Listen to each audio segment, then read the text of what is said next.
shit out. Get my microphone.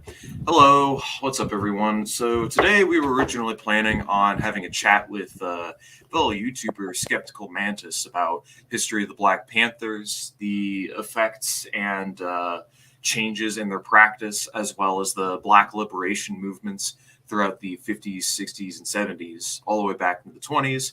And we were also going to talk about street epistemology. And how about that? Looks like his devices aren't connected. So I guess we are talking about this after all. He hopped into the party a little bit late, so I was anticipating he wouldn't be here, which is why I changed the thumbnail and the name of the stream. But regardless, let me see if we can get him connected real quick.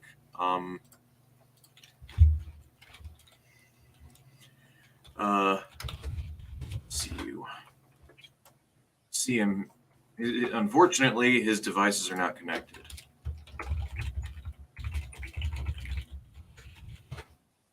Oh, no. I better drink this real quick.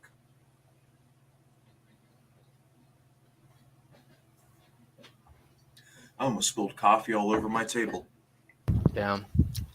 Well, while we're waiting on him to troubleshoot, I guess I'll go ahead and just ask you what I asked you a few minutes ago. What have you been up to lately, Flashy? Just a shit ton of work. Trying not to get fucking overwhelmed in this, capitalist fucking hellhole. A lot of people, there's been a debate going on past few weeks in the Marxist community or whatever. What's it been about? Productive and non-productive labor and on that tangent again. How did this start? Yeah, I'm sure you know how it is. A certain group of people want to have their socialism based entirely on aesthetics, and they want to exclude certain types of workers that work jobs that they consider to be, quote unquote, woke. Right. So, and other people pointing out their theoretical illiteracy, basically.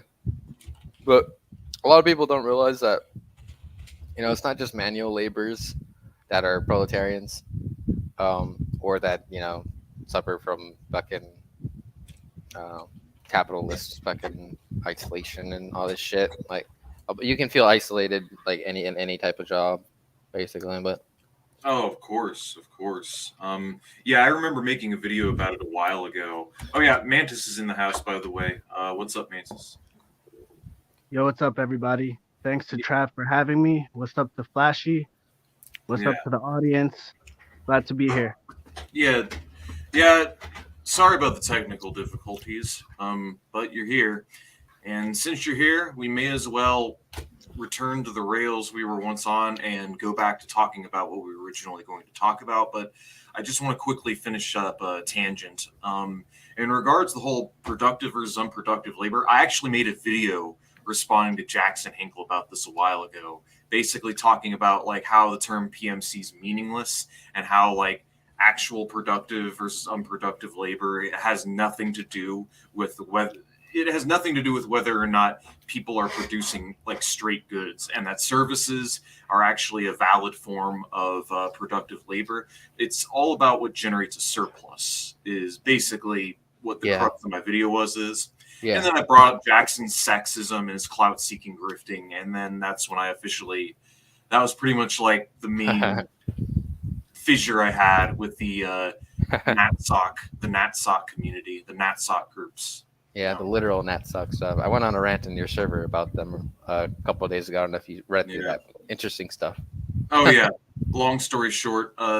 So Socialism for All, shout out to him. He's got a great channel. But I actually watched his video on Dugan because he made a follow-up, and he explains beautifully what fascism was. It's something that I've like always known, but he just kind of summarized in words that he used words to summarize what it was that I could not wordsmith and come up with on my own. And he basically said it was fake socialism.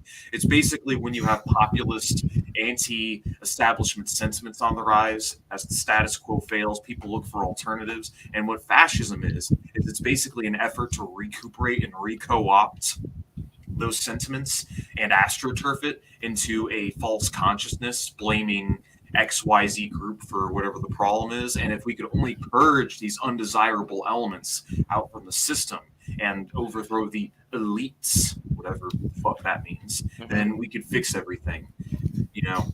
So, Yeah. and the reason why I honestly think the NatSoc crowd, and why I call them NatSocs, is because nationalism and patriotism are literally the exact same fucking thing. You guys stepped straight onto a goddamn rake when you decided to adopt that label. So that's the first thing. And the second thing is they like guys like Maupin will dog whistle about fucking bankers constantly. They'll talk about the elite cabal, Wall Street, as though there aren't elites and there aren't bourgeois. Just say bourgeoisie. Bankers are part of the bourgeoisie. Why not just say the ruling class? And why is it that like the Russian and Chinese bourgeoisie and their finance capital don't encompass the finance capital and the bankers, which again, Nazi dog whistle for the Jewish elites, you know, whether or not Maupin actually means it like that is irrelevant, but that's what it is. And Yeah. so the point is it is kind of a false consciousness, and it is a distraction. It is a hardcore right-wing deviation and bastardization of socialism. So yeah, long story short, fascism is fake socialism. That's the best way to put it. But enough about that tirade. How are you, Mantis? I'm doing good. I am ready to discuss the Panthers. I don't have a super detailed lecture prepared. I'm going to try to keep it general and hope that this will be the first of many discussions on this topic, because this is something that needs to be deeply studied, and I'm just an amateur scholar. You know, I've been studying this on my own and with a group of people for a few years, but I'm not a professional scholar, and there's a lot of details in this history that people overlook. I think people generally on the US left have a positive view of the Black Panther Party, but at the same time never really study anything about it, which I find very weird.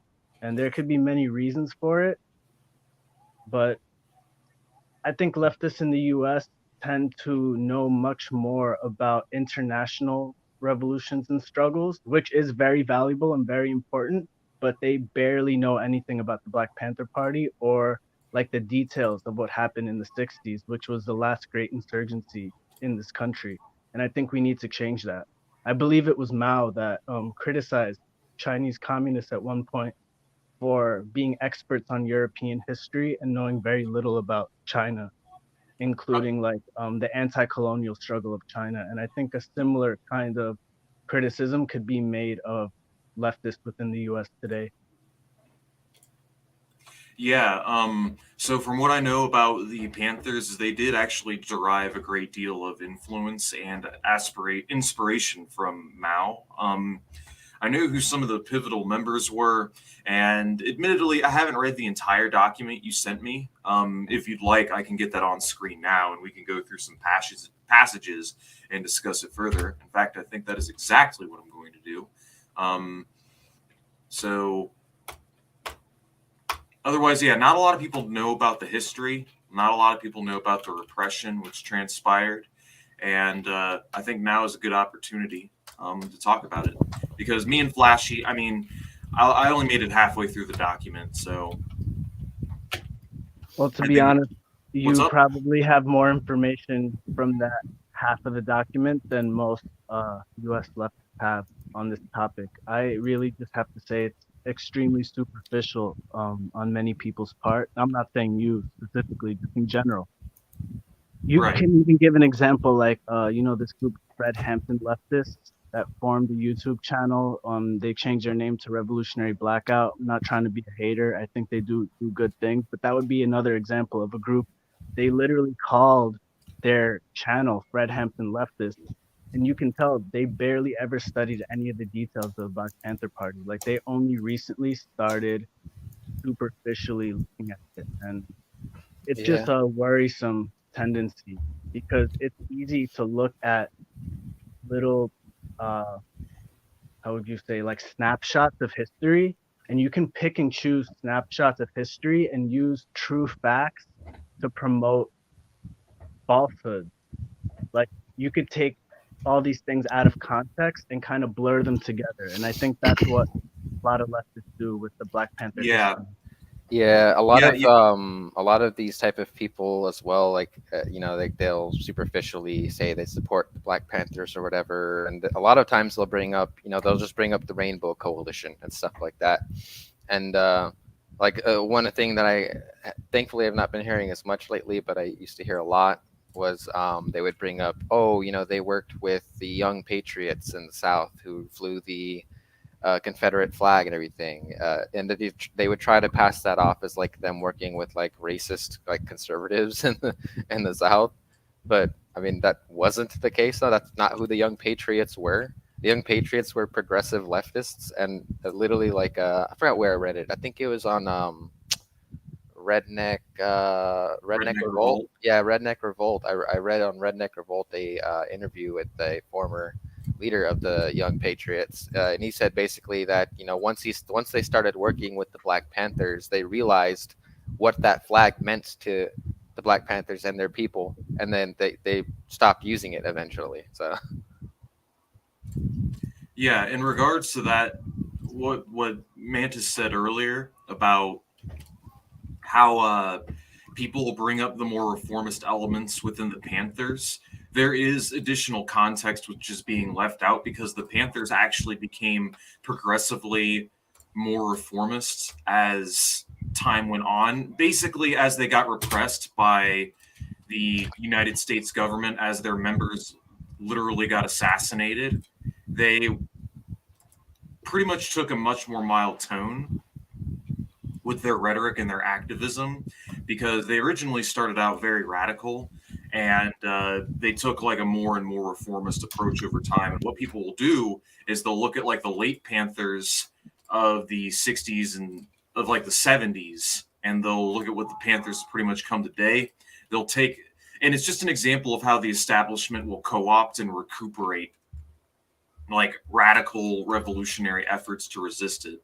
Like it's just like a natural. It's not. If it makes sense, it's like it's not a glitch. It's a feature. Does that make sense? Yeah, they yeah, reappropriated the Panthers' image and tried to tell us what they really were, you know? Like hmm they give us the version that they want us to emulate. And I'd say it wasn't exactly that the Panthers, you're kind of right. You are right, but I just want to clarify that they didn't become gradually more reformist over time. The thing is, they split in early 1960, sorry, in early 1971.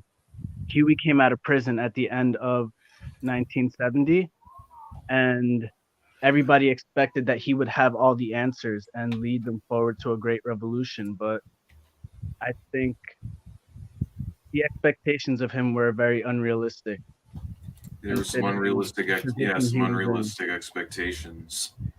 Yeah, I mean, they put a lot of weight on his shoulders. And point is, when Huey came out of prison, he decided to go in a more reformist direction, and then that led to a split within the organization where some people went with Huey. I would argue somewhat blindly, like there was a kind of personal blind loyalty to him, and then there were people associated with Eldridge Cleaver and the Panther 21 of New York who formed what yeah, later became known as the Black Liberation Army, even though there had been groups called the Black Liberation Army before that as well. It's a very complicated history. Point is, one group went towards reformism, and that was Huey's group, and the other side tried to pursue armed struggle, which Huey had initially supported. In one of Huey's earliest essays in the summer of 1967, called The Correct Handling of a Revolution, he explicitly discusses the possibility of guerrilla warfare to defeat the US empire from within. So I think it was pretty dishonest how Huey later tried to make it seem like Eldridge Cleaver and some other people were just adventurous wackos and made it seem like they were just like overemphasizing the gun, and he basically tried to make it seem like they were crazy. But in reality, he had always supported the existence of a black underground until he didn't. And then suddenly when he changed his mind, he acted like he never supported it in a way. Because if you look at the campaign to free Huey Newton from prison, one of the main slogans at that time was free Huey or the sky's the limit. And the implication of that is basically free Huey or else we're going to turn this country upside down. Like, so the existence of an illegal underground revolutionary army was a huge part of that, right? The free Yeah, Huey the Black movement. Liberation Army, right? Right, right. So, the existence of this army was a huge part of freeing Huey. It was like the open movement to free Huey and then the underground movement, which was like a threat. Like, if we don't get what we want, this will happen. But later, when Huey actually got convicted, I think in 1968 or 69, they upheld his conviction. And Donald Cox tells in his autobiography how he was told by higher ups in the party to tell people that they weren't going to follow through with the threats. And that was a pretty interesting moment where you could see that the Panthers basically they made threats that they couldn't back up. And I'm not even trying to say like I'm not trying to criticize them or say that like, oh, I would have done better or anything like that. It's just They didn't have the numbers. Yeah. They well, just didn't. here's the thing. According to Donald Cox's autobiography, he described how when they found out that they upheld Huey's conviction, a bunch of people approached him and said, "Yo, what do we do?" Like they had guns, they were ready, they were like ready to start killing people. And Donald Cox didn't know what to do, and he was told by the people above him, "Yo, tell these people calm down." He had to tell them this was just a rhetorical device. Like basically they walked back their threats, and Huey's lawyer Charles Gary told them they would free him through legal means, which later ended up being true. He got out in 1970, 2 years later. But the point is, they built an entire campaign around a fake threat. So I'm not saying whether they should have followed through with the threat or not. I don't know. It seems that they weren't prepared to, but we should question like this. We should question building an entire movement on a false threat, you know? Yeah, And I don't know if they knew that it was a false threat from the beginning. But Donald Cox describes being very, very embarrassed. You know, a bunch of people are ready to start shooting, and he wasn't ready to lead them. Yeah, be it because they didn't have the numbers, or they just didn't have the courage to follow through. Needless to say, They didn't have the organization. They were really in over their head. Yeah, they were too decentral. Yeah. One thing, like in regards to the Panthers, one thing you'll notice is with a lot of these like radical groups, the U.S. government they'll tend to be more lenient on the far right, and they'll tend to be a lot heavier on like left wing and far left groups like this. And there really is like a dialectical relationship when it comes to state repression in general. Like the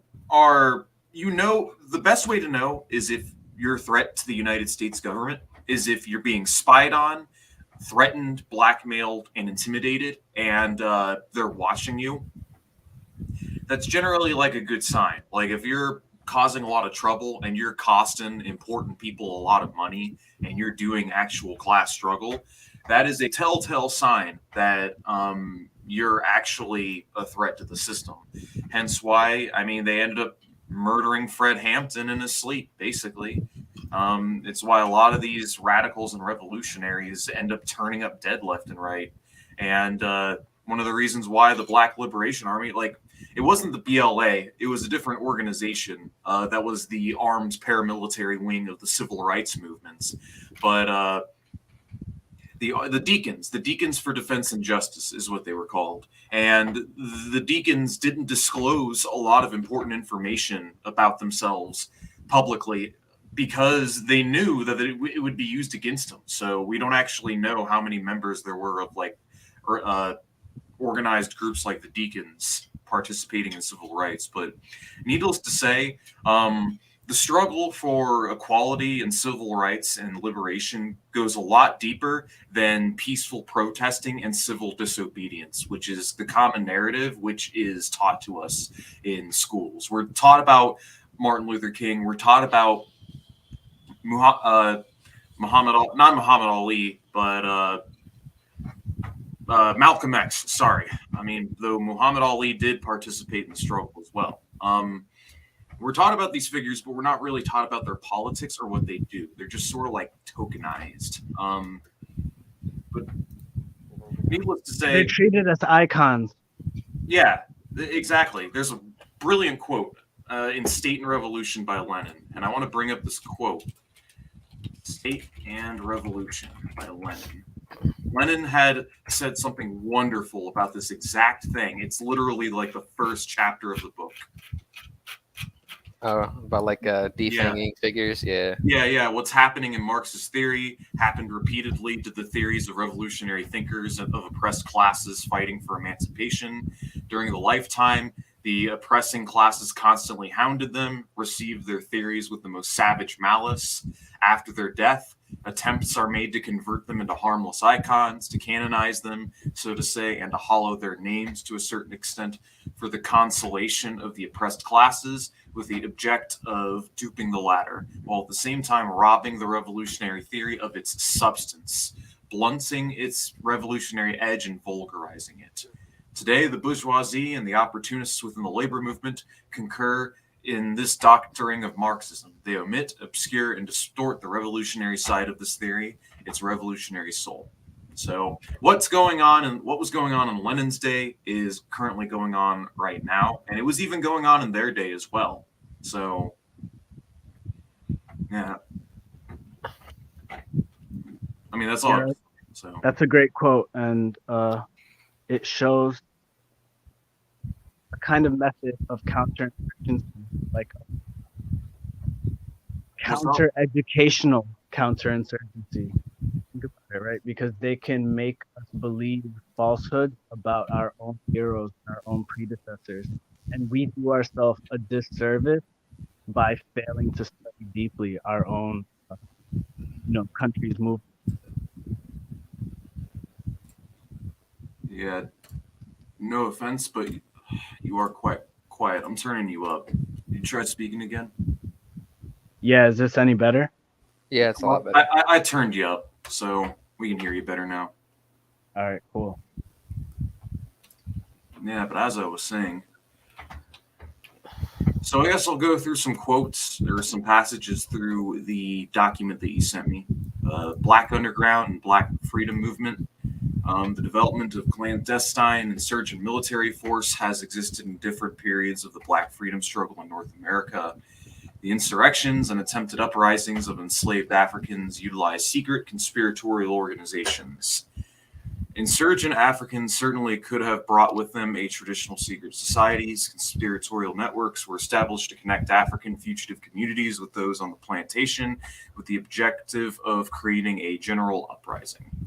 Northern blacks also created secret societies to aid the escape of fugitives and to plan general insurrection. In 1919, African Blood Brotherhood emerged as a radical black secret society in American urban centers. The ABB advocated that black people organize in trade unions, build cooperatively owned businesses, and created paramilitary self-defense units. The ABB dissolved as an organization in the late 20s as its members decided to become the black cadre of the American Communist Party. And as we all know, things went swimmingly in the CPUSA following the 30s, 40s, and 50s, right? things just went so well. Yeah. I think. Even before the 50s and 40s and the revisionist period that we usually associate the CPUSA with, I believe their position on the Black national question was pretty much horrible for most of their existence. There was only like a few years, from my understanding, where they did uphold the right to self-determination for Black people, including secession in the South. Yeah, and I mean, you had fools like Browder come along and ended up basically dissolving it. After World War II, a slew of anti-communist legislation just ended up purging all of the socialists that were in important positions of authority in all the unions, and we ended up getting class collaborationist unions in the wake of that. People really need to look into the history of the CPUSA, because I think the roots of revisionism actually stem all the way back to the 30s, and it's not really a coincidence that when you look to the CPUSA today, a lot of people call it like the Fed honeypot, or they call it like a wing of the Democratic Party, because it's really all it is. The United Front is just like a completely and utterly opportunist line. We should be doing everything except associating with the Dems at this point in time. Yeah, at least the way that a lot of the revisionists, like their conception of the United Front, because Lenin had his own idea from it, but they really made it like a reformist type of bullshit, especially in the 30s, where they were just, they're just going to unite with the Democrats or just the liberals in general, the Social Democrats. Like Lenin's original conception of it was to point out the inadequacy of the Social Democrats, and how they'll only support a specific policy or goal up to a certain point, and then they're gonna cut it off. Right as soon as things start to get revolutionary or something like that. Oh, exactly. Like, without a doubt. When it comes to the United Front, I honestly think, as it was practiced in World War II, it was a colossal fluke, and it would have never worked were it not for the fact that Hitler was a gigantic moron and he attacked everyone from all sides. If the Nazis just went exclusively after Russia, mark my words, the United Front would have never worked. Britain, France, and America would have been happy to stand idly by and provide no support while the Germans did their Lebensraum industrial genocide campaign. Like 100%. Yeah. I don't think it would have ever happened if it wasn't for the fact that the Germans also attacked France and Britain.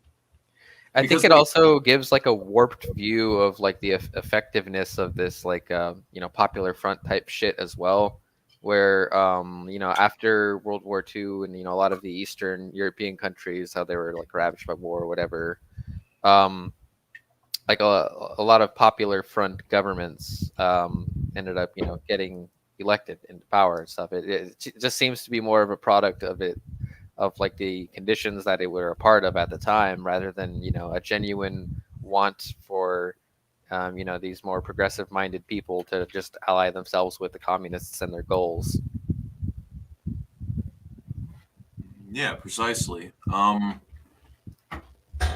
So anyways, the Black Panther Party and the Black Underground. The question of the underground, and this segment goes on to describe the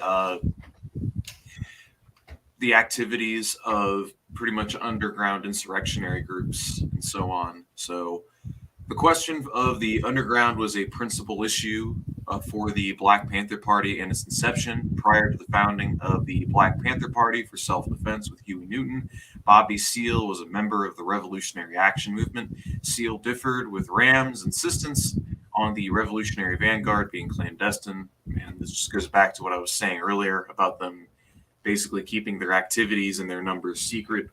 So while Seale and Newton differed from Ram's clandestine posture, the BPP organized an underground from its earliest days by developing an underground wing. The BPP leadership prepared for the possibility that its political activities would not be allowed to function in the public arena. In this context, the Black Panthers envisioned a clandestine guerrilla force that would serve as the vanguard of the revolution.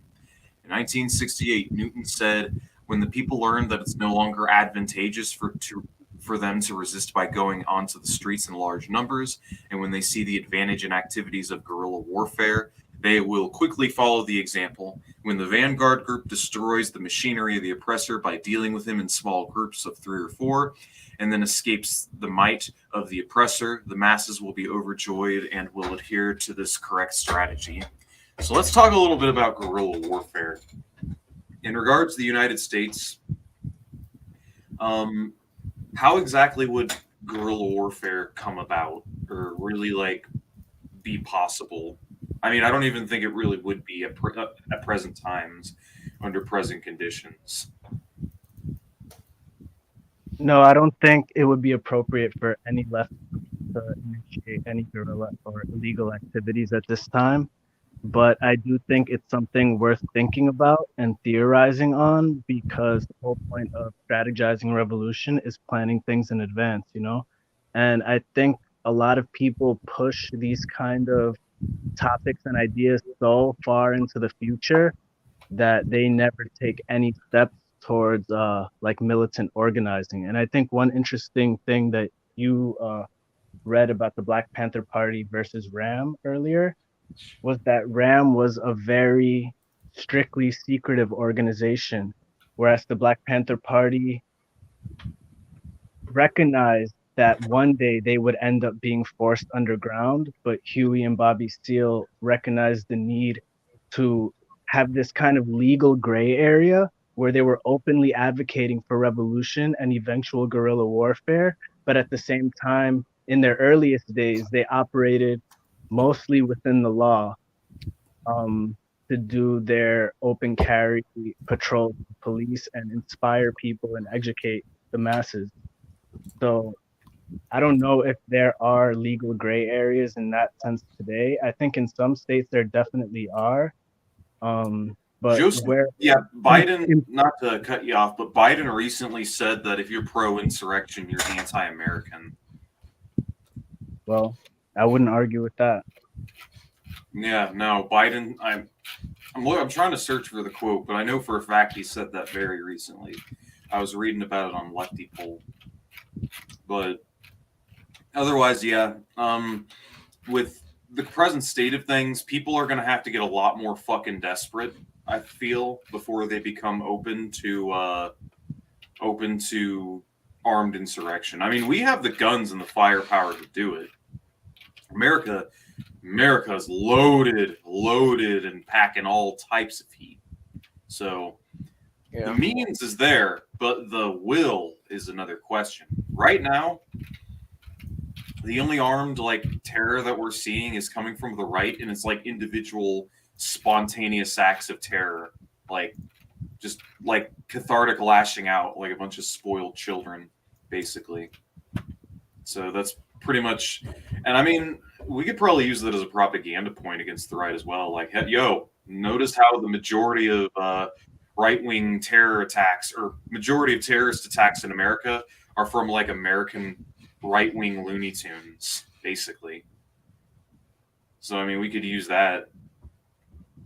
I mean, I think at this time, one thing that can be done that is within some kind of legal gray area, or I mean, technically it's legal in many states, but we should, as leftists, try to encourage legal armed activity, at least learning how to use guns. A lot of people don't know how to. Owning guns legally where possible, forming groups, you know, not just individuals learning how to use guns, but actually forming militias within the law as much as possible, if possible. Um, and understanding that at some point, what is legal today will become illegal tomorrow if you become effective. And even if it's not actually technically illegal, it will be treated as if it is. And that's the thing that we see from Black Panther history. Even when they operated within the law, they were treated as criminals. And so that kind of forced them further into legal activity. And going back to your point about guerrilla warfare, like I said, right now we should focus on legal armed activities as much as possible while recognizing that eventually a conflict will have to escalate. It is what it is. That's how history develops. Yeah. But I do think guerrilla warfare, in a more general sense, could actually be successful in the United States as long as it avoids urban guerrilla warfare. I feel that urban guerrilla is an oxymoron and a contradiction that really can't be reconciled in this age of surveillance. One thing that I have been wondering for a long time is why didn't the Black Liberation Army, um, specifically the group associated with the Panther 21 and Eldridge Cleaver, why didn't they try to go to the rural South? That's one thing I've been trying to figure out, because many of them were supporters of the Republic of New Africa idea. If you guys are familiar with it. And Black Panther Party itself was kind of supportive of the Republic of New Africa. Even at one point, they added in the demand for a UN recognized plebiscite, like basically a vote on whether Black people wanted to be a separate nation. But then when Huey came out of prison, he abandoned that idea. And that was part of abandoning armed struggle. That should be understood too. Huey's move away from the Republic of New Africa and Black self-determination, his move towards intercommunalism was directly tied with his move away from armed struggle. Intercommunalism should be understood as basically a form of liberalism. I think it's a ridiculous idea, but What exactly is intercommunalism? Because I've heard it referred to as a revisionist concept, but I'm not exactly like familiar with all the fine details in regards to the theory. yeah, I don't think there really are many fine details, to be honest, from my understanding. Huey just made it seem like imperialism has kind of negated individual cultures by exporting an imperialist culture. And he gave the example of how, like, I think he talked about Coca-Cola or something like that. Like, there's Coca-Cola everywhere, stuff like that. So he was basically saying we're moving towards the time when the world is all like a big village in a way. And he said that nations no longer existed. That Which makes that that was doesn't not make only, sense. sorry to interrupt, but that was not only uh, a statement about the nature of revolution in the US, it was a single-handed declaration that nations no longer existed throughout the world, Yeah, that's which crazy. is pretty That makes crazy. zero sense. Like, what did he mean by that? That's a great question. I mean, we should look into it more, but Yeah. I think it's a nebulous theory, which really isn't a theory at all. And it's looked upon by many people in a positive way just because Really? it's associated with Huey Newton. And we Yeah. should recognize that intercommunalism is an idea he came up with when he came out of prison, right before the Panthers started declining. So intercommunalism is tied in with the decline of the Black Panther Party and the split. Yet in Huey's part of the PhD dissertation called War Against Research, he makes it seem that intercommunalism was always basically their ideology since the beginning. And you see a lot of these kind of like twisting of the facts by Huey, which I think is a big obstacle for learning about Panther history. Because when people do actually try to learn Panther history, naturally it makes sense. You go straight to Huey. And that's what I did first with my study group too, many years ago. We went straight to Huey. We read Revolutionary Suicide. We read a lot of his works, his essays from the Huey Newton Reader. We read his PhD dissertation. But then when we started reading other autobiographies and other scholarly works about the Black Panther Party, we started to see that there was a lot of twisting of facts and lies by omission from Huey Newton. And I know that's not a popular thing to say, and it's not like a personal thing where I'm trying to like, you know, like talk bad about Huey. I respect him for what he did, but we need to understand that the official history that we get from Huey Newton is often inaccurate. I think he was opportunistic in a way, for not in a way. He was opportunistic. You think he fell prey to opportunism in the latter half of his life, essentially? When he came out of prison, he was seen as a messiah by many people. There was this whole movement that was united around the goal of freeing Huey. It seems many people felt if we could just free Huey, he'll come out of jail and he'll lead everything. He'll have all the answers. And that was not at all the case. He was, I don't want to say a broken man, but I wouldn't say a broken man, but he was very harmed psychologically after years in prison, which is very understandable.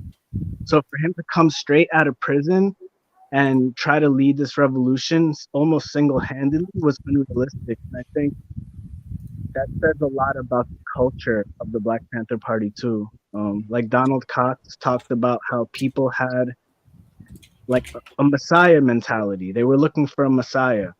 You know, it's not like they were all, it wasn't really based on teamwork. They fed into the Messiah complex, which only elevated Huey's narcissism.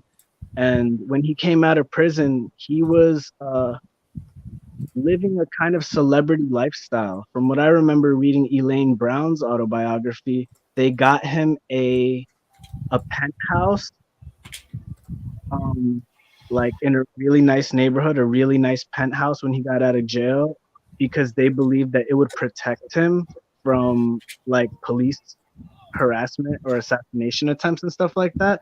And maybe I could see some kind of like, I could see how that could have been valid in their eyes in some way, but it just led to him being very detached from people. He started using a lot of drugs, a lot of cocaine. I mean, I'm not like super anti-drug or anything, but there's a time and a place for everything. And it just seemed that he became alienated from the masses, alienated from the movement, and highly narcissistic. And when you look at it in that context, what happened next isn't really much of a surprise. Like how he moved away from the goal of armed struggle and started becoming like a reformist gangster. That's the term I usually use for Huey's faction. And over time, you see more and more how they became reformist gangsters. They were they were extorting a lot of businesses, which isn't bad in itself, you know, if you're actually using it for the revolution. But it seems like they were involved in a lot of black market activities. They demilitarized their own image in terms of taking a lot of pictures of guns out of the newspaper and like kind of making the rhetoric seem a little more friendly. But then at the same time, internally, they were heavily armed. That's something that should be understood. Because while Huey was criticizing Eldridge Cleaver and the Panther 21 for seeking armed struggle and being obsessed with the gun, his group was actually heavily armed. But the difference is they weren't arming the masses for protracted war anymore. Now it was just like a personal, like a gang. Like even in this essay, they called it the Peralta Gang. Peralta was the name of the street where Huey's headquarters was. So they started working with the Democratic Party while extorting businesses. They still had a lot of community service programs, but eventually they started even getting federal funding. And Elaine Brown struck a deal with the Democratic Party, and she admitted in her book that she was no longer seeking revolution in her lifetime. She was only trying to get some jobs and some like minor improvements for Black people. Yeah, it shouldn't surprise anybody. Yeah, it shouldn't surprise anybody that around this time is, you know, when they started talking with the CPUSA as well. So yeah, I think there's a solid correlation between these two things, and it is quite unfortunate and it is quite tragic. So, what are some lessons? I guess some good moral of the story that we can take away from all this, because it seems like people have been making the exact same mistakes for like the last several hundred years, it seems to me. And it's the exact same thing that like Marx and Lenin have been trying to warn people about for the longest time. It just seems to me. So I don't know, what are some lessons we can take away? Wait, real quick before we try to address that question, can I ask you, what do you mean by the relations with the CPUSA? Can you expand on that a little bit? Oh, I was just referring to the fact that CPUSA probably just influenced them for the worse and took them more towards that reformist path, because like when you surround yourself with people like that, you know, if you're an individual or a small group and you're trying to do entryism with respect to a larger group that has a different set of politics, you're going to find that it's not you that pulls them left. It's going to be the opposite. They're going to be them that's going to pull you right more and more so, because they have the numbers, they have the influence, they have the clout. That's generally what I was getting at. I'm just saying I'm not really too familiar with the attempt of the Black Panther Party to enter into the CPUSA. I do know they had connections with the CPUSA due to Angela Davis's imprisonment, because she was a CPUSA member, even though she's falsely remembered as the Black Panther by many people. strange. She was never a Black Panther. So there was some kind of relation there, but I don't know the details or if that relation. Yeah, me neither. Unfortunately, but otherwise, yeah, nah. Angela Davis. I've never been particularly a very big fan of Angela Davis. I saw the Settle for Biden campaign Oh wow. online forever ago, and I saw Angela Davis's face and like Noam Chomsky's face associated with it, and they're like, "Just please settle for Biden. Settle for Biden." I'm like, "No." Yeah, she was always way more moderate than the Panthers. Yeah. She was imprisoned at some point in the late 60s or early 70s, which led them to have like a joint campaign to free them because there was involvement with Angela Davis and George Jackson, the imprisoned Black Panther, very well known for his book Blood in My Eye and another book as well. But so there Yeah. was like some kind of involvement there because apparently Jonathan Jackson, who was George's brother, used guns that were registered with Angela Davis to do his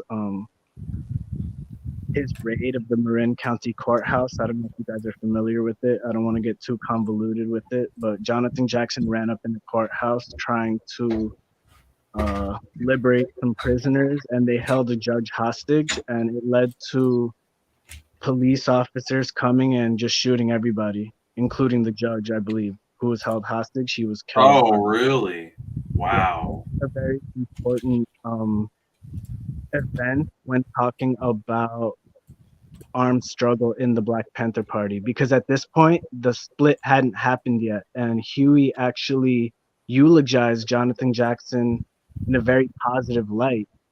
And then Eldridge Cleaver, from my understanding, was saying like we should follow Jonathan Jackson's footsteps in like conducting armed struggle. But then only a few months later, Huey Newton was like abandoning armed struggle altogether and saying that these people were like basically unhinged adventurers and all that. Yeah. So it shows that they didn't. I think Huey was just making it up as he went along, to be honest. Which again, I can't fully blame him for. You know, like he was a really young guy at that time. He was still in his late 20s when he came out of prison. Like to expect an entire revolution to be led by one man, I think that was a huge mistake. Going back to your question before about the lessons we can take, I think the idea of messianic leadership needs to be completely obliterated from the left. I think often, Yeah.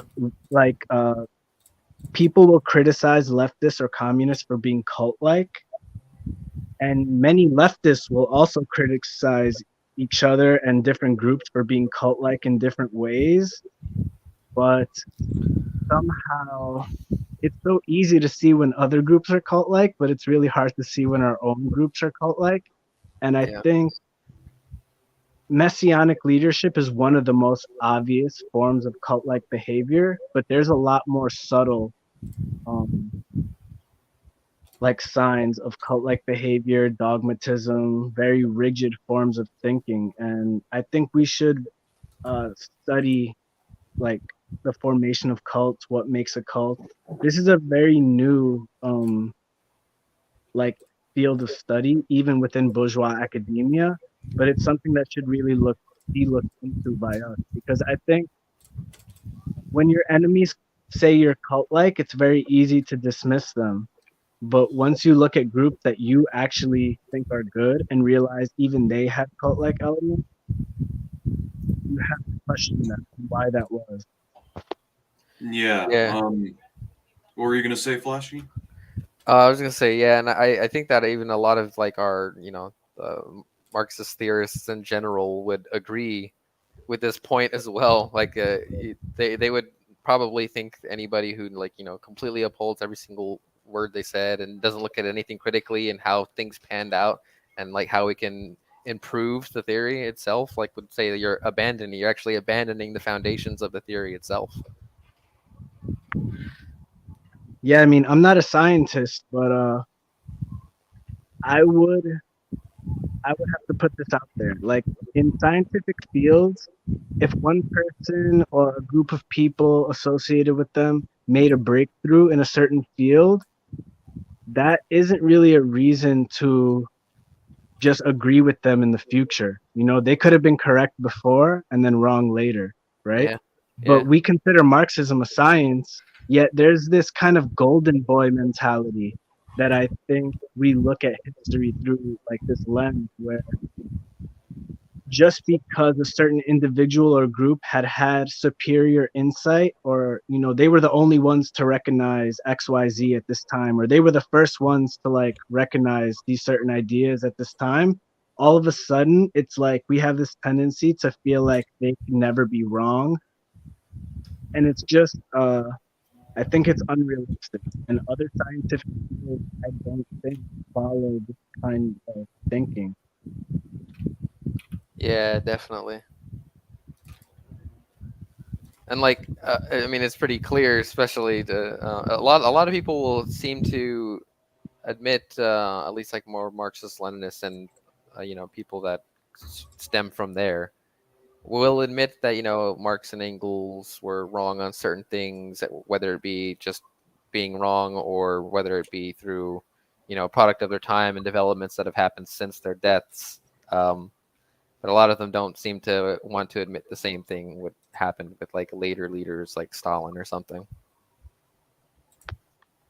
Right. Or sometimes people will quote certain Marxist heroes out of context and not realize that people's ideas changed at different times. And all these ideas are products of a specific time and place in history. You know, so Yeah. there's that tendency to want to religiously like quote these people like it's all scripture and Yeah, try to they imitate. they don't think critically about it is the issue. They don't understand that certain things were said under certain times and contexts.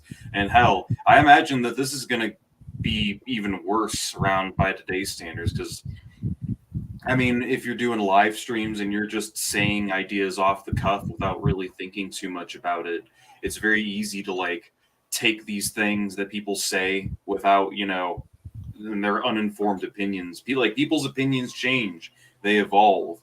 And I mean, there's nothing wrong with that as long as you're willing to admit, you know, well, this is what my line is now. This is the change.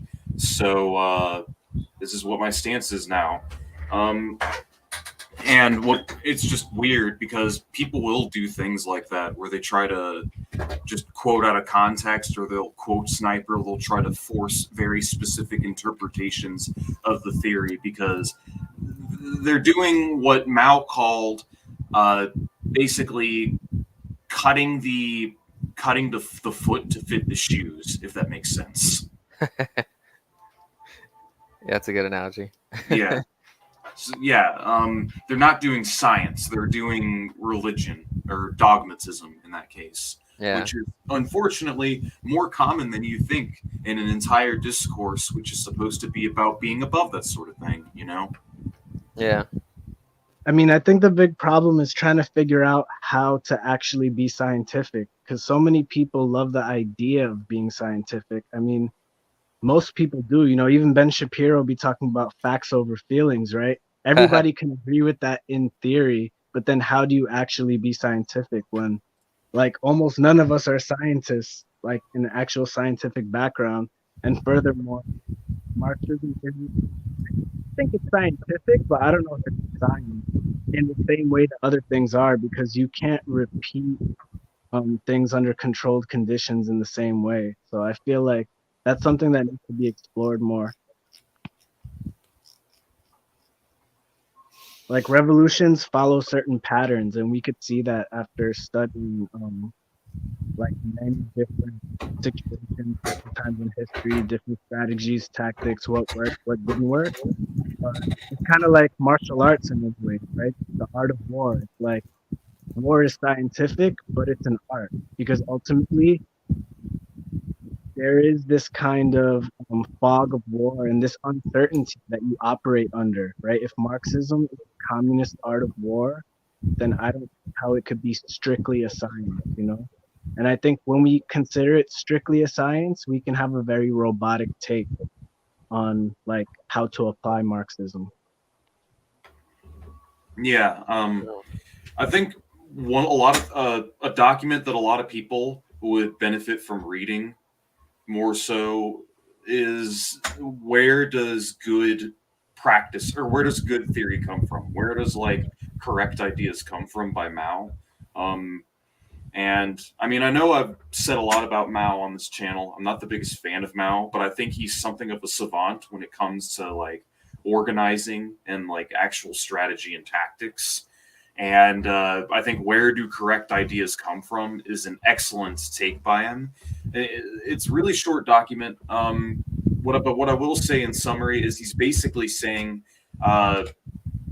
that correct ideas come from practice, and that if you're getting results from whatever it is that you're trying to do, that your ideas are most likely closer to the truth.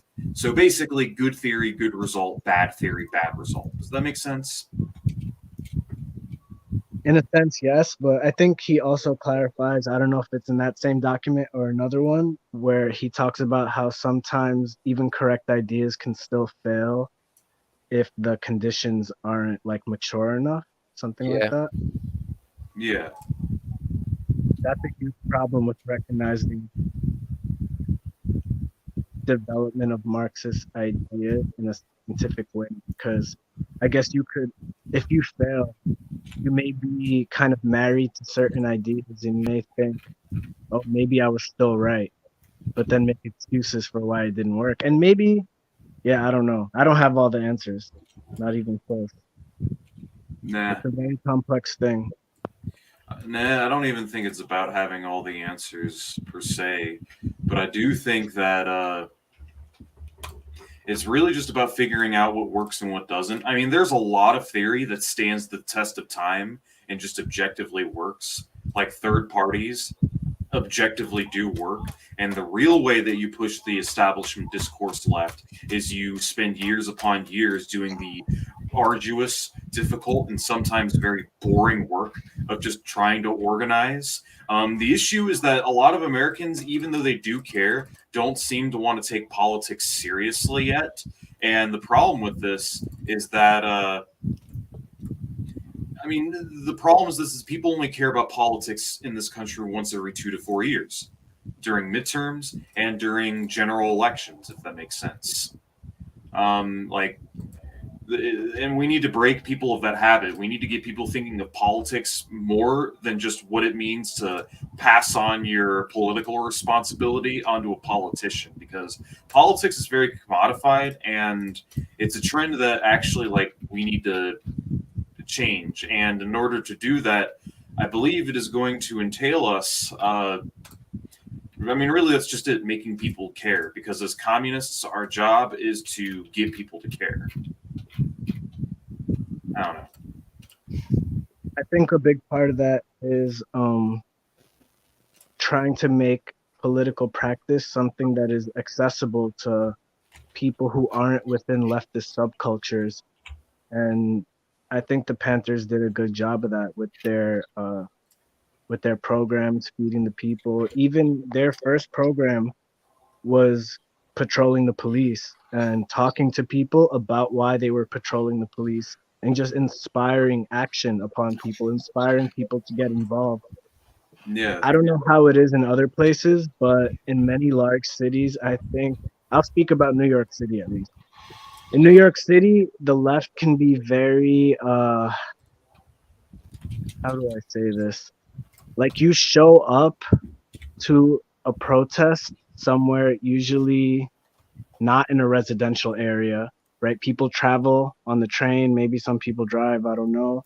They travel 30 minutes, an hour and a half to some kind of performative protest activity where they usually don't live at. And then they just leave, and there's no connection to day-to-day community life. And I think that's a huge obstacle that I don't know how to get over, but we need to figure out how to get over that, because most people are not in this leftist subculture. And if you can't make things practically interesting for them, they're not going to get involved. Most people don't have the time, they don't have the interest. So you need to figure out a small thing that they could be interested in, and then try to build from there. For example, I've taught some basic martial arts classes, just some basic striking. And over time, I've been able to politicize some people through that. You know, Yeah, even if initially they knew that I was political, but I drew them into it on a practical activity that they wanted to participate in, that they benefited from. And you know, some of those people didn't really become political, and that's fine. They still gained some basic skills. We need to figure out stuff like that, activities where one we can actually engage them. one thing I've wanted to do forever is form like my own martial arts club. I mean, one thing I've wanted to do in the eventual future is start my own like MMA promotion entirely. Like that's something I want to do. But I mean, good luck with that. That's not really in the cards at this exact moment. But yeah, I know what you mean. Just getting people to care through radicalizing them through basic issues that they take interest in, essentially. And I mean, it's easier said than done. It is very difficult, I think, at times to do this, but I mean, that's pretty much it. You just find issues that people are interested in that they, that you can reach them through. Because people, there's always like one issue that people care about. There's always like that one issue like people just are obsessed with, and you can pretty much tie like all sorts of issues back to capitalism when you get down to it. Like Yeah. most, if not all, issues, like it really does come down to capitalism. I Like, vaguely remember reading some Maoist document from India where they talked about participating in all aspects of social life of the people, and they advocated even joining like soccer clubs or stuff like that, stuff that wouldn't even seem political at all, just so you can engage with people, and through that you build relationships with them. exactly. Uh, you do that. You find hobbies that people share commonality with, and you can radicalize them through that. Like at my gym, speaking of MMA, at my MMA gym, you would be surprised. Like people, not that much older than me, in my age group and younger, seem to get it. Like, and it's more common than you think. People are starting to seem to get it more and more. But like I've said before, these sort of things just take time. Um, so, I mean, yeah, that's pretty much it. Yeah. I definitely agree with like yeah. I want to see like more fucking I don't know another Marxist Leninist organization coming about or maybe whichever ones exist out there. Like they need to start fucking getting more involved in the communities that they're in. You know, I'm a pretty big fan of the serve the people type of programs that were going on and shit. It'd be cool to have some like Marxist run community senators or centers, for activities and everything that goes on. Um, and in terms of like linking everything back to a critique of capitalism in general, it's definitely something that we should be striving to do. I've been seeing a lot of people fail to do that actually recently. With the whole stuff going on with the Supreme Court and everything, like we could definitely tie that shit back into capitalism, man. And it Oh, reminds me, absolutely. it reminds me of an early letter from Marx actually, where he pretty much says the same type of thing, which is here. I'll just quote it right here. It's really good. This is in 1843. Marx's letter to Arnold Ruge. I don't know how to pronounce that name, whatever. But anyway, he says here, he says, quote, "Nothing prevents us, therefore, from lining our criticism with the criticism of politics, from taking sides in politics, i.e., from entering into real struggles and identifying ourselves with them. This does not mean that we shall confront the world with new doctrinaire principles and proclaim, 'Here's the truth,' on your knees before it. It means that we shall develop for the world new principles from the existing principles of the world. We shall not say, 'Abandon your struggles, they are mere folly.' Let us provide you with true campaign slogans. Instead, we shall simply show the world why it is struggling, and consciousness of this is a thing it must acquire, whether it wishes or not." So I definitely think that's still valid even to this day. And Yeah, need to, absolutely. yeah, Yeah, definitely line absolutely. everything up together with critique of capitalism and just being able to push Marxist Leninism in general. Yeah, I don't know Yeah. what to do. Just What's going up? back to the whole thing about activities to engage with people. We have a problem in New York City with the gun laws being extremely strict. Even though I have gone shooting a few times with my Panther study group, it's difficult for many reasons, logistically, financially, legally. But if you guys live in states where gun laws are lax, I would strongly recommend just like trying to engage people through that. Like try to encourage them to build knowledge of arms. They may have their own reasons. They may not even be politicized. There's a lot of non-political reasons for people to want to learn about guns. Just strictly self-defense, home defense, whatever it may be. But then once you get into those activities, you can build on their knowledge and help them learn and learn Yeah. from each other. Yeah, Yeah. absolutely. You can absolutely do that. I think that's a pretty valid, viable way of getting people to care, among others. Yeah. And like back to the thing about lessons that we can learn. Well, first of all, I'm not even sure if this document that we had is like completely fair to Eldridge Cleaver's side. Like, I find it hard to believe that he didn't believe in any type of involvement in politics. Maybe I don't. If skeptical, can you confirm that real quick? Yeah, he did. I mean, I'm not sure what's the claim that he didn't what? That he like only believed in like armed struggle and like anything involving politics is useless or something like that. Well, that's kind of like the straw man that Huey tried to put on him. Yeah, I figured as much.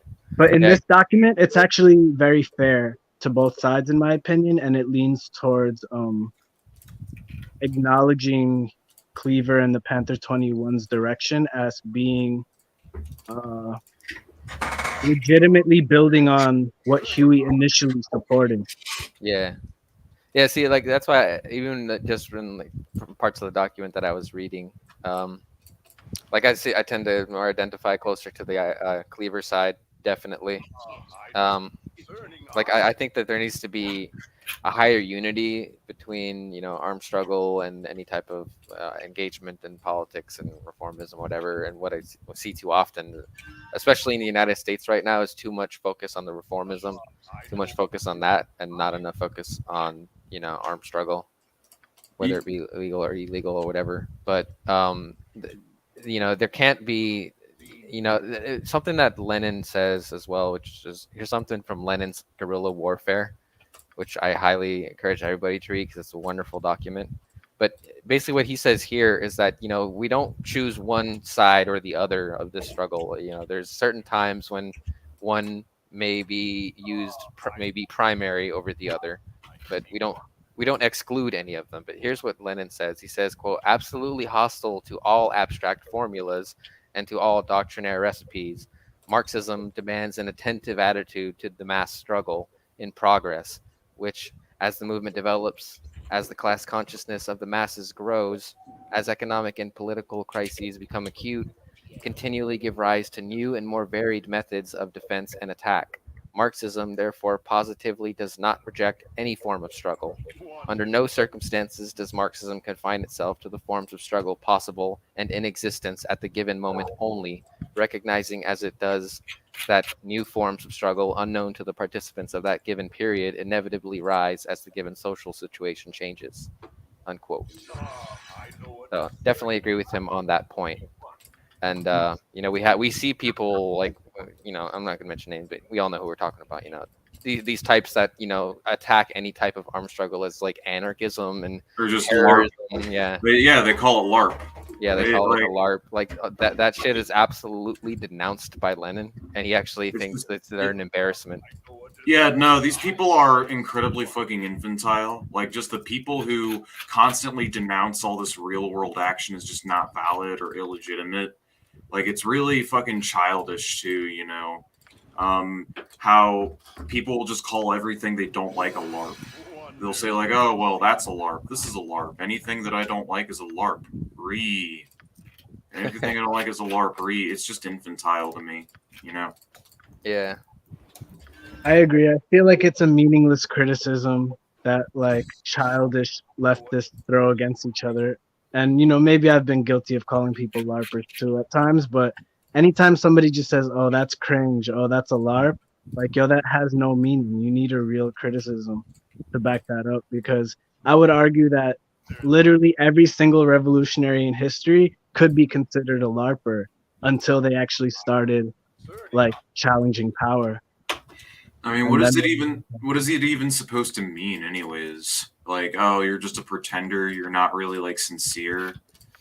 Like, oh, you think you're being like, I'll tell you what, there is some stuff that, God fucking damn it, but there is some stuff that like people do which can be considered kind of LARPy. Like, I'm not exactly like the biggest fan of Black Bloc nowadays. I think if people just show up to a protest or a counter protest, I feel like that's more than sufficient to like, you know, get the job done when it comes to anti-fascist action. I mean, but that's not to say all forms of Black Bloc are a LARP. Like, they definitely serve a role. I just think the majority of the time you don't need to take it that far. If you just get people showing up in numbers, that should be more than sufficient to you know, do Antifa. So I hear people saying LARP, seethe, cope. I mean, honestly, I'm about to just start filtering these words out from my channel just because I'm sick of people making the same unoriginal, unthought out comments over and over again. Yeah, I mean, I don't mind Antifa at all, personally. I mean, Me neither. Anybody saying there's a conspiracy by George Soros is a fucking Looney Tune. Like, it's just a total joker and not a sincere leftist. Like, if you don't see the value in Antifa, and then, I mean, I really don't know what to say. Like, and if you're anyone who thinks Antifa is on George Soros's payroll is not a left winger. I'm sorry. Like, you're straight up peddling a fascist conspiracy theory, as though politicians don't constantly like just finance NGOs and social groups. Like, there weren't a bunch of like companies behind BLM. You should still have critical support for BLM. It's sort of like in the same vein as like how Lenin was talking about how we should ally or work within, you know, the reactionary trade unions, because like, I mean, what are we supposed to do? Just like not participate with anybody ever because they're not pure enough? yeah. I mean, from my understanding, Antifa, at least some members of Antifa or whatever, like, some of them do some pretty good shit too. Like, they do like fuck up like fascist organizing. So that's definitely good in my opinion. Whether it be through, you know, like fucking with their websites, or like, I don't remember the term, but you know, messing up their internet or doxing them or whatever the fuck. I mean, this is all shit that the fascists do to like innocent people anyway. So I don't really see a problem. Oh yeah, they do the exact same thing to the people that they're against. Yeah, that's something that people really need to understand is like right wingers don't really believe in free speech. Most people don't actually believe in free speech. Like, they're all in favor of censoring people they disagree with. It's honestly more common than you think, you know. Oh yeah, I mean, that should be obvious to anyone. Like, right wingers don't give a fuck about free speech. They don't give a fuck about basically anything. Like, their entire philosophy is basically just if it pisses off that guy that I don't like, then I support this. Yeah, it's very fucking infantile. Yeah. I mean, the thing about Antifa though is that it's not really a single thing, and that's something we got to keep in mind. You know, Yeah, the right wingers talk. It's too decentral. Yeah, it's very decentralized. It could really be a broad range of things, and I generally have a positive opinion on Antifa, depending what you're talking about.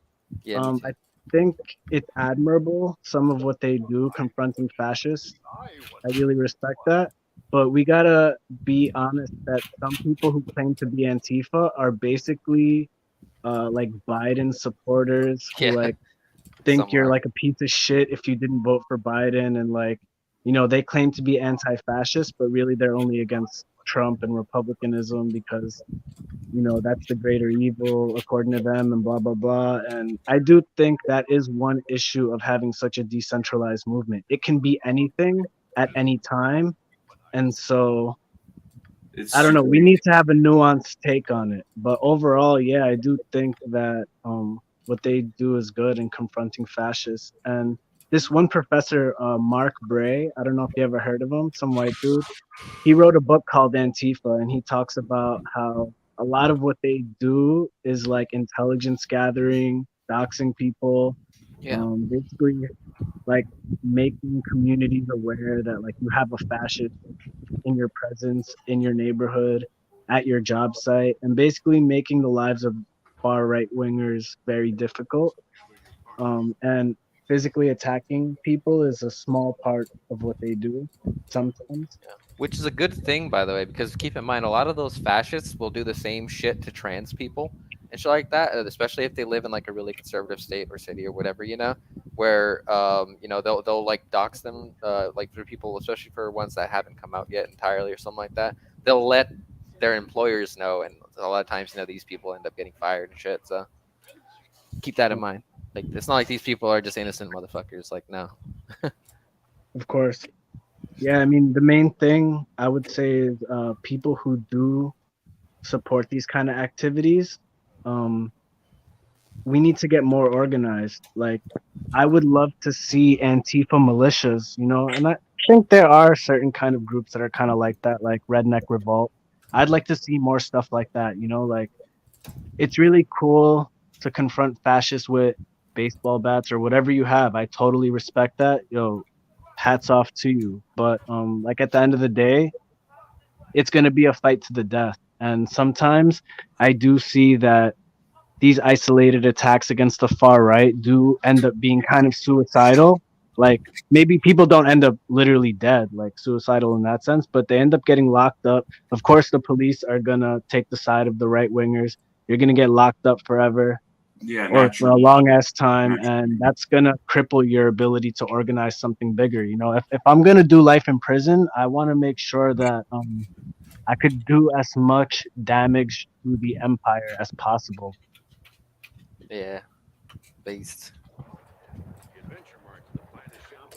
Yeah, I wish like more fucking Marxist Leninist parties and shit would be doing this type of shit as well, in a more organized, centralized fashion. Where we could actually like keep like a party line close together, so we can make sure everybody follows that line and keeps up the struggle in general.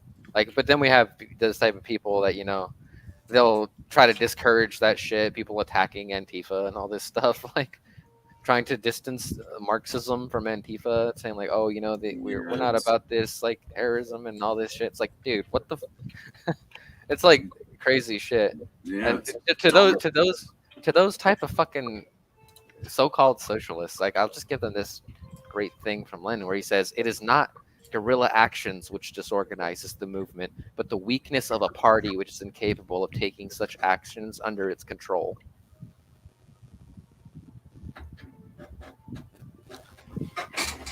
Yeah, that's an interesting quote. I think we should be generally encouraging of people who want to do these kind of ultra left activities, but just encourage them to do it in a more organized way. And I mean, I do wish them the best. I wish for their success, honestly, but it's just, I also kind of doubt their ability to succeed in the bigger picture. That's the problem. Like, I want them to be able to do as much damage as they can, but really, we're going to need an army. Like, if we want to fight a war and we're going to be serious that we are in a war, or at least we're seeking revolution, right, which is a form of war, then we need to know like building an army is an early goal. You don't fight a war without a proper army. Yeah, absolutely. Like you need people that are actually willing to put themselves out there, put themselves on the line and so on. And I mean, there's not much to say it. I mean, this when you get down to it, this shit really isn't rocket science. I mean, you have to get people to the point to where they are willing to make the conscious, deliberate decision to participate in a movement greater than themselves, and that can be tapped into. That absolutely can be done. It just it takes time. These things take time. Otherwise, here in a minute we'll sign off. I mean, I don't know if you guys have noticed, but I started gaming. Hope that's not a problem. I didn't notice. Oh. All right. What game is that? It is Baldur's Gate 2. It is my bread and butter. It is a game that I am hopelessly addicted to. So, yeah, that's what I've been doing. I'm trying to hook my party up with some good ass gear before I go adventuring. One thing I like to do is drink the thieving potion and have my thief in the party max out his thieving skill so I can go to vendors and I can basically buy and resell the same item and basically abuse a bug where you can make a shit ton of money. Pretty much breaking the game. It's great. Oh, I should have got that. Oh well. Next time, I think we should try to watch a few clips of street epistemology interviews and talk about how we can use that for mass engagement. Because of course. Earlier we talked about different activities to do to engage with the masses, but this is one that I've been proposing for a while, and I don't think we should just gloss over it right now real quick, but like we should actually go into it in depth and like discuss it beforehand and all that. And I think it's a great way that you can engage with people outside of a political setting, outside of a protest, anything like that, and just literally start a conversation with any stranger who's willing to talk. Tell them, hey, I'm doing a project where I ask people questions about a topic they care about. They pick the topic, you ask them open-ended questions, and like that you pick their brain, and then you can try to connect it into political topics. Like even if they didn't choose a political topic initially, you could ask them, well, how does this affect your political views, if at all? And if it doesn't, then why not? And it ties into this idea that we need to be students of the masses before being their teachers. That's very cliche. I think Mao said that. I think a lot of leftists will agree with that in theory, but again, how to actually do that is really difficult. It's easier said than done. And I think street epistemology is an important tool that we can use to operate outside of these niche leftist subcultures. Yeah, where we can actually go out and do something rather than just being on the internet all the time. I concur. Yeah, I remember when you did that 100 signs campaign, something like that, right? Yeah, that was a very, very spontaneous, spur of the moment, admittedly rather individualist type thing. I would love to do something like that again, but only like I bought the wrong thing. But only if it's more coordinated in the future. I would definitely want something like that to be a lot more heavily coordinated. Yeah, I mean, the idea, ever since you had that idea, I was thinking about doing like 100 interviews. Like encourage people to go do a few interviews with strangers on the street. You could film it or not. If you don't film it, you could just kind of report back the basics of how the talk went, what you thought about it. And like that, we can start engaging with people. Oh yeah, for sure. So just real quick question. In summary, what exactly is street epistemology, if you don't mind me asking? To make it simple, it's kind of like Socratic questioning, except it's not just endless questions, like, where I guess Socrates kind of seemed like a troll. Like, he'll always just ask more and more questions. Why this, why that? It's kind of like Socratic questioning, but it's centered around verifiability, falsifiability. How would you know if this was true? How would you know if you were wrong? Stuff like that. Like, what kind of information would you look for to actually verify these things? And I think it ties into our discussion of practice being like the proof of an idea. Nah, I gotcha. Like proof of concept. Yeah. And also it can lead to general discussions about truth and what do we consider the truth to be. Like that could be kind of like a meta discussion that you have with the person. Instead of a specific topic, you could discuss truth. whatever. There's a lot of examples online, and it's not something I can very easily explain in a minute. Like, you'd actually have to look at examples. And on my own channel, I've done a lot of street interviews with people. But Gotcha. you can So look then- into Anthony Magnabosco. He's one of the best ones online. Well, then, yeah. Next time we do this, and we can do this either next week or the week after, if you'd like. We can certainly get together and have a more coordinated talk about street epistemology. I mean, I apologize that I didn't have, or that we didn't get to that topic. You know. No, it's I mean, all right. I was hoping to only cover the Black Panther stuff today because I didn't Yeah. want to. And I think this has been a good conversation. I do think that this has been a good convo, but I think I am going to close the stream here in a real quick second. I'll just do it now. But yeah, thank you for joining us, guys. It's been real, but I am going to kill the stream. So see y'all soon. Thank you for joining.